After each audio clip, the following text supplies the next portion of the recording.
Hello எல்லாருக்கும் வணக்கம். நான் நந்தகுமார். நீங்கள் பார்த்துட்டு இருக்கிறது டெக்கி ஜாக் தமிழ். நம்ம இன்னைக்கு இந்த வீடியோவில் வந்து என்ன பற்றி பார்க்க போகிறோம்னு பார்த்தீங்கன்னா, எப்படி நம்மளுடைய விண்டோஸ் செட்டப் இருக்குல்லங்க, விண்டோஸ் இன்ஸ்டாலேஷன் ப்ராசஸ், அதை எப்படி பென்ட்ரைவில் வந்து பூட் பண்ணி பென்ட்ரைவ் மூலமாக பூட் பண்ணுறது எல்லாருக்குமே தெரியும். ஆனால் பென்ட்ரைவில் எப்படி பூட்டப் ஃபைலாக மாற்றுறது, பென்ட்ரைவுக்கு நான் டேரெக்டாக காப்பி பண்ணால் டேரெக்டாக அந்த டவுன்லோட் பண்ணிவிட்டு அந்த ஃபைலை வந்து இதில் நான் காப்பி பண்ணேன்னு வைங்களேன், பென்ட்ரைவ்லையோ இல்லை ஹார்ட் டிஸ்க்லையோ காப்பி பண்ணிவிட்டு டேரெக்டாக கனெக்ட் பண்ணுறேன்னா அது பூட் ஆகாது. அதுக்கு வந்து பார்த்தீங்கன்னா எப்படி ரைட் பண்ணுறது, நம்மளுடைய செட்டப் ஃபைலை எப்படி நம்மளுடைய பென்ட்ரைவ்லையோ இல்லை நம்ம கிட்ட இருக்க ஹார்ட் டிஸ்க்லையோ வந்து எப்படி ரைட் பண்ணுறது அப்படின்றது தான் இந்த வீடியோவில் வந்து பார்க்க போகிறோம்.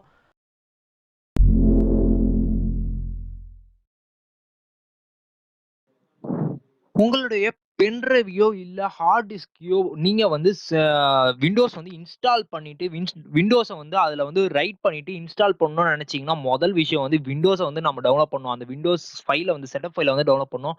அந்த ஓஎஸ்ஐ ஃபைலை டவுன்லோட் பண்ணணும்னா அவங்களோட அஃபிஷியல் வெப்சைட்லேயே போயிடுங்க. அது வந்து ஃப்ரீ தான். அது வந்து பார்த்தீங்கன்னா விண்டோஸ் 10, விண்டோஸ் 8.1, விண்டோஸ் 7 நீங்கள் எதை வந்து இன்ஸ்டால் பண்ண போகிறீங்களோ, இல்லை உங்களுடைய சாஃப்ட்வேர் வந்து அதான் உங்களுடைய பூட்டப் ஃபைல் வந்து ரிப்பேர் ஆகிடுச்சு அப்படின்னா ரிப்பேர் பண்ணணும் அப்படின்னு நினச்சிங்கன்னா அதை வந்து கரெக்டாக டவுன்லோட் பண்ணிக்கோங்க. இது வந்து பார்த்தீங்கன்னா சாலிடாக ஒவ்வொன்றுத்துக்கும் வேரி ஆகும். அரௌண்ட் 5 GB கிட்ட வரும். நான் ஏற்கனவே இது வந்து டவுன்லோட் பண்ணி வச்சிருக்கேன். டவுன்லோட் பண்ண ஃபைல் வந்து பார்த்தீங்கன்னா ஏற்கனவே இருக்கு. அது எங்கே இருக்குன்றதை நான் இப்போ எடுத்துடுறேன். அதுக்கடுத்து பார்த்தீங்கன்னா இதை ரைட் பண்ணுறதுக்கு ஒரு சாஃப்ட்வேர் இருக்கு. அது வந்து ரொம்ப சின்ன சாஃப்ட்வேர் தான். அந்த சாஃப்ட்வேர் இருந்தால் மட்டுமே போதும். அந்த சாஃப்ட்வேர் இருந்தாலே போதும், நம்ம ஈஸியாக வந்து ரைட் பண்ணிடலாம். அது வந்து பார்த்தீங்கன்னா ரூஃபஸ்ன்னு சொல்லிட்டு அந்த ஒரு சாஃப்ட்வேர் வெறும் பார்த்தீங்கன்னா வெறும் ஒரு 1 MB தான். அதுக்கும் அவங்களுடைய அஃபிஷியல் வெப்சைட்டுக்கு போயிருங்க. அந்த அவங்களுடைய அஃபிஷியல் வெப்சைட்ல போனோன்னு இப்போ வந்து பார்த்தீங்கன்னா இதுல வந்து பாத்தீங்கன்னா ரூஃபஸ் 3.11 அப்படின்னு சொல்லிட்டு போர்ட்டபிள்னு இருக்கும். 1.1 அதை வந்து டவுன்லோட் பண்ணிக்கோங்க. அது வந்து பாத்தீங்கன்னா 1.1 தான். அதை டக்குன்னு டவுன்லோட் பண்ணிடுங்க. டவுன்லோட் பண்ணிட்டு உங்களுடைய ஓஎஸ் இதையும் டவுன்லோட் பண்ணிட்டீங்கன்னா அந்த ஓஎஸ்ஐ ஃபைல்னு இருக்கும். இங்க பார்த்தாலே தெரியும், டிஸ்க் இமேஜ் ஃபைல் அப்படின்னு சொல்லியிருக்கோம். இதை வந்து இதுல வந்து எப்படி ரைட் பண்ணுறது, நம்மளுடைய பென்ட்ரைவ்ல வந்து எப்படி ரைட் பண்றது, அதுக்கு முன்னாடி உங்களுடைய பென்ட்ரைவை கனெக்ட் பண்ணிக்கோங்க. கனெக்ட் பண்ணிட்டு உங்க பென்ட்ரைவ்ல இருக்கிறது எல்லாத்தையும் வந்து பேக்கப் எடுத்து வச்சுக்கோங்க. இம்பார்ட்டன்டான ஃபைலா இருந்துச்சுன்னா. எனக்கு அது எதுவுமே தேவையில்லை அப்படின்னு நினைச்சீங்கன்னா ஃபார்மட் அடிச்சுட்டு பென்ட்ரைவை வந்து அப்படியே வச்சுக்கோங்க. அந்த ரூஃபஸ்ன்றத வந்து ரைட் கிளிக் பண்ணிங்க. அந்த சாஃப்ட்வேர் ரைட் கிளிக் பண்ணி ரன் அஸ் அன் அட்மினிஸ்ட்ரேட்டர்னு வந்து கொடுங்க. ரன் அஸ் அன் அட்மினிஸ்ட்ரேட்டர்னு கொடுத்தோடனே எஸ் ஆர் நோன்னு கேட்கும். எஸ்ஸை வந்து கிளிக் பண்ணிக்கோங்க. எஸ்ஸை கிளிக் பண்ணோடனே பார்த்தீங்கன்னா கொஞ்சம் லோடிங் ஆகும். லோடிங் ஆகி முடிச்சிட்டோடனே எந்து வந்து ஆன்லைன்ல வந்து கனெக்ட் ஆயிருக்கனால எந்து வந்து பழைய சாஃப்ட்வேர் அப்டேட் பண்ணவா வேணாமான்னு கேட்குது. எந்து வந்து பார்த்தீங்கன்னா 3.11க்கு பதிலாக 3.10ன்றது இருக்கு. அதனால நான் நோவே கொடுத்துக்கிறேன். இப்போதைக்கு எனக்கு பெருசாக அப்டேட் தேவையில்லை. அப்டேட் முடிச்சிட்ட பிறகு வந்து பார்த்தீங்கன்னா அந்த இது வந்து ஒரு டேப் வந்து ஓப்பன் ஆகும். அந்த ரூஃபஸ்ன்றதுக்கு ஒரு டேப் வந்து ஓப்பன் ஆகும். இந்த டேப்ல வந்து பாத்தீங்கன்னா முதல்ல இங்க பென்ட்ரைவ், நீங்க ஒரே ஒரு பென்ட்ரைவ் இல்ல ஒரே ஒரு ஹார்ட் டிஸ்க் தான் கனெக்ட் பண்ணிருந்தீங்க. ஹார்ட் டிஸ்க் கனெக்ட் பண்ணும்போது கொஞ்சம் பாத்துக்கோங்க. 2, 3 ஹார்ட் டிஸ்க் இருக்குன்னா எந்த ஹார்ட் டிஸ்க்னா இப்போ வந்து பென்ட்ரைவ் மட்டும் கனெக்ட் பண்ணிருக்கேன். என்னோட பென்ட்ரைவ் மட்டும் காமிக்குது. இதுல வந்து ஓஎஸ்ஐ அப்படின்றது டிஃபால்ட்டா இருக்கு. அதை அப்படியே வச்சுக்கோங்க. அதுக்கடுத்து பாத்தீங்கன்னா இந்த சைட்ல செலக்ட்னு ஒன்று இருக்கும். அந்த செலக்ட்ன்றதை கிளிக் பண்ணிக்கோங்க. செலக்ட்ன்றதை கிளிக் பண்ணிட்டு உங்களுடைய ஓஎஸ் எங்க இருக்கோ டைரக்டா அங்கே போயிருங்க. அந்த ஃபைல் லொகேஷனுக்கு வந்து போயிருங்க. இப்போ வந்து பார்த்தீங்கன்னா, அந்த ஓஎஸ்ஐ ஃபோல்டர வந்து நான் கிளிக் பண்ணிட்டு, இங்க வந்து ஓப்பனுன்றத குடுக்குறேன். ஓப்பனுன்றத குடுத்துட்டோனே வந்து பார்த்தீங்கன்னா, இங்க ஸ்கேனிங் வந்து ஸ்டார்ட் ஆயிடுச்சு. ஸ்கேனிங் ஸ்டார்ட் ஆனோனே வந்து ஆட்டோமேட்டிக்கா எல்லாமே அதுவே பண்ணிக்க ஆரம்பிச்சுருச்சு. இப்போ வந்து ஸ்டார்ட்ன்றத வந்து குடுங்க. ஸ்டார்ட்ன்றத குடுத்தீங்கன்னா, இது வந்து மேக்ஸிமம் வந்து ஒரு 15 டூ 20 மினிட்ஸ் வந்து எடுக்கும். இது வந்து கன்டின்யூ பண்றேன். இதனால இதுல இருக்க எல்லாத்தையும் வந்து நான் டெஸ்ட்ராய் பண்ணிடுவேன் அப்படின்றத வந்து ஒரு வார்னிங் மெசேஜ் வருது. ஓகே அப்படின்றத கிளிக் பண்ணுங்க. கிளிக் பண்ணிட்டு வந்து பார்த்தீங்கன்னா, இது வந்து பார்ட்டிஷன் டெலீட்டிங் தி பார்ட்டிஷன், ஏற்கனவே இருக்கிற பார்ட்டிஷன் எல்லாத்தையும் டெலீட் பண்ணிட்டு, இதுக்குன்னு ஒரு பார்ட்டிஷன கிரியேட் பண்ணி எடுக்க ஆரம்பிக்கும். இது வந்து பார்த்தீங்கன்னா, சாலிடா ஒரு 15 டூ 20 மினிட்ஸ் ஆகும். நம்மளுடைய பென்டிரைவ் ஸ்பீட பொறுத்து, பென்டிரைவ் ரைட் ஸ்பீட பொறுத்து இது வந்து வேரி ஆகும். எந்து வந்து கொஞ்சம் பென்டிரைவ் வந்து யுஎஃப்எஸ் வந்து 2.1 அப்படின்றதுனால கொஞ்சம் ஸ்லோவா தான் இருக்கும்.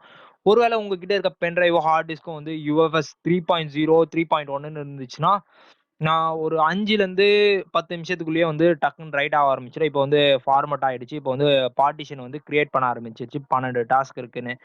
இத வந்து நான் கொஞ்சம் ஸ்கிப் பண்ணிட்டு லாஸ்ட் வந்து எப்படி இருக்குன்றத வந்து நான் அப்படியே சொல்லிடுறேன். இது ஃபுல்லா ஆக ஆரம்பிக்கட்டும். இப்பதான் வந்து காப்பிங் 0%ல இருக்கு. இது வந்து ஃபுல்லா 100% ஆகிட்ட பிறகு என்னென்ன ப்ராசஸ் இருக்குன்றத வந்து அப்படியே ஸ்கிப் பண்ணிட்டு நான் சொல்றேன்.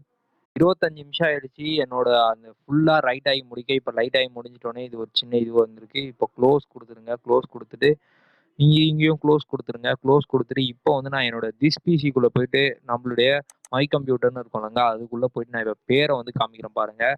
நந்துன்னு இருந்த பென்ட்ரைவ் வந்து எப்படி மாறிக்குன்னு பார்த்தீங்கன்னா 2 பார்ட்டிஷனா வந்து பிரிஞ்சிருக்கு. ஒண்ணு வந்து பார்த்தீங்கன்னா வெறும் 16 கேபில இருந்து பிரிஞ்சிருக்கு. இன்னொன்னுத்துல அதான் 494 கேபியா வந்து பிரிஞ்சிருக்கு. இன்னொன்னு வந்து பார்த்தீங்கன்னா, நம்மளுடைய ரைட் ஃபைல் நம்ப என்ன ரைட் பண்ண போறோம், நம்ம விண்டோஸ் ரைட் பண்ண வேண்டிய ஃபைல், செட்டப் ஃபைல் வந்து கிரியேட் ஆயிருக்கு. இப்போ வந்து பார்த்தீங்கன்னா, இத வந்து அழகா எக்ஸிட் குடுங்க.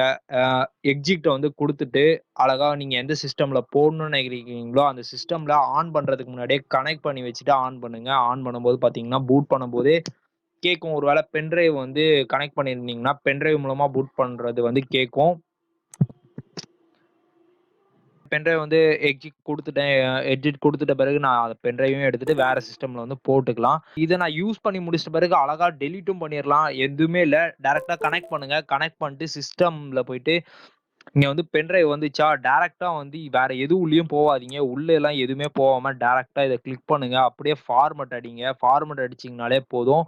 ஆட்டோமேட்டிக்கா உங்களுடைய பழைய ஸ்டேஜ்க்கு வந்து உங்களுடைய பென்டிரைவ் வந்து போயிடும். நீங்க கவலைப்பட வேண்டிய விஷயமே இல்ல. அவ்வளவுதான் இந்த வீடியோக்கு. இந்த வீடியோ புடிச்சிருந்துச்சுன்னா மறக்காம ஒரு லைக்க தட்டி விட்டுருங்க. வேற என்னென்ன வீடியோலாம் போடலாம் அப்படின்றத கீழ கமெண்ட்ஸ்ல சொல்லுங்க. வீடியோ பிடிச்சிருந்துச்சுன்னா மறக்காம ஒரு லைக்கை தட்டி விட்டுருங்க. அதே மாதிரி நம்மளோட சேனலை இது வரைக்கும் சப்ஸ்கிரைப் பண்ணலனா சப்ஸ்கிரைப் பண்ணிக்கோங்க. சப்ஸ்கிரைப் பண்ணவங்க பக்கத்தில் இருக்க பெல் பட்டனையும் அழுத்திக்கோங்க. மீண்டும் உங்களை இன்னொரு நல்ல வீடியோவில் நாளைக்கு சந்திக்கும் வரை டாடா பை பை சொல்லிட்டு கிளம்புறது நான் நந்தகுமார்.